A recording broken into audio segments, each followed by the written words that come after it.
সুৰক্ষিত জননী বিকশিত ধৰণীৰ উদ্দেশ্যেৰে বঙাইগাঁও জিলাৰ মানিকপুৰ সংঘত শিশু উন্নয়ন প্ৰকল্পৰ দ্বাৰা ৫ নং চক্ৰৰ সৌজন্যত ১৭৮ নং গৰাইমাৰী অংগনবাদী কেন্দ্ৰৰ লগতে গৰাইমাৰী উপ স্বাস্থ্য কেন্দ্ৰৰ সহযোগত পোষণ মাহ ২০২১ উপলক্ষে গৰাইমাৰী প্ৰাথমিক বিদ্যালয়ত পোষণ মেলা অনুষ্ঠিত কৰা হয়। এই পোষণ মেলাৰ লগত সংগতি ৰাখি এক সজাগতা সভাৰো আয়োজন কৰা হয়। এই পোষণ মেলাত সাধাৰণভাৱে আহৰণ কৰিব পৰা নানা ধৰণৰ পুষ্টিকৰ খাদ্যবস্তুৰ প্ৰদৰ্শন কৰা হয়।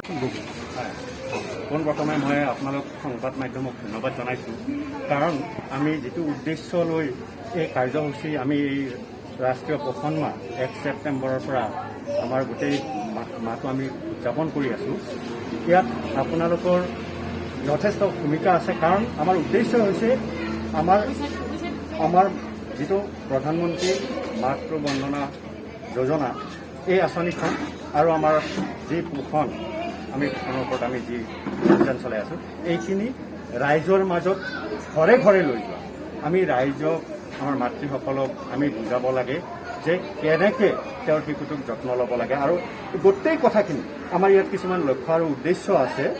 আমি এই আঁচনিখন ৰাইজৰ মাজত এই সন্দৰ্ভত সজাগতা আমাৰ সৃষ্টি কৰা, হিতাধিকাৰীসকলৰ সুস্বাস্থ্যৰ প্ৰতি সজাগতা কৰা, মাতৃ বন্দনা সপ্তাহত বাকী থকা দ্বিতীয় আৰু তৃতীয় কিস্তি প্ৰপত্ৰ সম্পূৰ্ণভাৱে পূৰণ কৰা, সংশোধনীত থকা প্ৰপত্ৰবোৰ শুদ্ধ কৰা, অংগনবাদী কৰ্মীসকলে ঘৰে ঘৰে গৈ সজাগতা বৃদ্ধি কৰা, বেংক একাউণ্ট খোলাৰ বাবে সুবিধা কৰি দিয়া, গ্ৰাম্য স্বাস্থ্য পুষ্টি আৰু পৰিষ্কাৰ পৰিচ্ছন্নতাৰ সম্পৰ্কে অৱগত কৰা, বিভিন্ন বিভাগৰ লগত সহযোগিতা গঢ়ি তোলা, বিভিন্ন সংবাদ মাধ্যমৰ সহযোগিতা গঢ়ি তোলা আৰু সংবাদ মাধ্যমৰ জৰিয়তে প্ৰচাৰ বৃদ্ধি কৰা। আমাৰ এই উদ্দেশ্য ৰাখি আমি এই মাহজোৰা কাৰ্যসূচী আমি পালন কৰি আছোঁ। আমি ইয়াৰ লগতে পোষণ মাহো আমি পালন কৰি আছোঁ মাহজোৰা।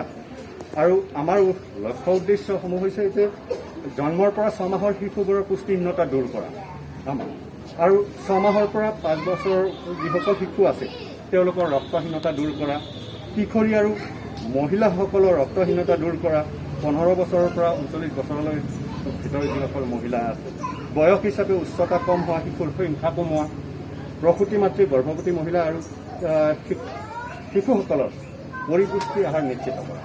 এইখিনি আমাৰ লক্ষ্য উদ্দেশ্য আগত ৰাখি আজি আমি আমাৰ ইয়াতে নিৰ্বাচনৰ ওপৰত আমি প্ৰদৰ্শন। আজি আপোনালোকে কিমান নম্বৰ চক্ৰত আজি এই সজাগতা সভা অনুষ্ঠিত কৰিছে? এইটো আমাৰ গৰৈমাৰী চক্ৰত আৰম্ভ হৈছে, ৫ নং গৰৈমাৰী চক্ৰত।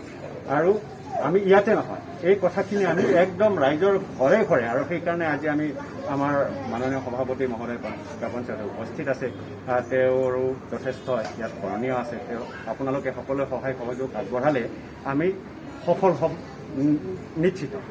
মোবাইল বাছ সেৱা সম্পৰ্কে কি ক'ব? আৰু আমি আজি নথৈ আনন্দিত যে আমাৰ মানিকপুৰতো এই ৰাষ্ট্ৰীয় পোষণ মাহৰ লগত মানে সংগতি ৰাখি আজি আমাৰ ভ্ৰাম্যমান যিটো ৰাষ্ট্ৰীয় পোষণ মাহৰ বাছ সেৱা আমাৰ ইয়াত উপস্থিত হৈছে। আৰু তাত কেনেকৈ আমাৰ শিশুসকল, মই আগতেও কৈছোঁ, কেনেকৈ তেওঁলোকৰ ওজন লোৱা হয়, তেওঁলোকক কি ধৰণৰ নিৰ্দেশন দিয়া হয়, আৰু তেওঁলোকৰ মাকগৰাকীৰ কি ডিউটি, ৰেচপনচিবিলিটি, কৰ্তব্য, এইখিনি তেওঁলোকক পৰামৰ্শ দিয়া আমাৰ। আৰু তাৰ কাৰণে গোটেইখিনি ইতিমধ্যে আমাৰ ইয়াত যিখিনি আছে তেওঁলোকে গোটেইখিনি এইখিনি দেখিছে। আৰু এই বাছ সেৱাৰ জৰিয়তে এই আঁচনিখন সকলোৱে বুজি পোৱাত সুবিধা হ'ব। মানিকপুৰৰ পৰা আজিজুল হকৰ ৰিপৰ্ট, নেক্সটাৰ নিউজ, গুৱাহাটী।